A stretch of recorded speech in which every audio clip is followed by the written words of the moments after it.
یا لکسن روی کنسی جیوه گاوز برادر غریبی کم ترک همه خانه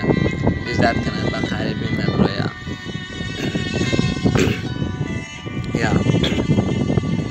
ای غریبی بسد نسی قضامتی غریبه کسی که غریبی بروا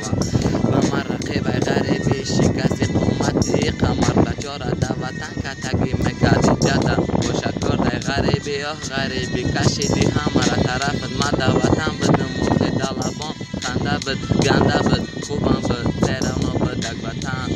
جا کار بیا برد نکن فکری غریب چیدن جای کار پرابلم این است والله جای خو غریبی یا سان است دت جک کار بیا علاجش باشه نه یا جخانه یا چنه خوبش در تاجیکستان در بغل یا چدبس میدانم مجبور میشوند هر یک مردمی غریبه خانه زنگ میزنن بچم نگرفتی یا لیگ نداره نانی خوردن تا که میگیریم قرض دادر میگه ندارو مکتب میشود یک از برای پول قلینگ میروه کار کنی دیگرش از زندگی مجبور میکنه میروه غریبی خولیگنی گردن قوس غریبی میشکند گل جوانی شکی نشکو غریبی میکند دتار سرت میسته برگدیر کلازر چورکه دوای ربوته بلیت میکنه دلم هیجا غریبی گرگی نکنی نمیشه سرخم که در کار میکنی یالی حیو دای پشه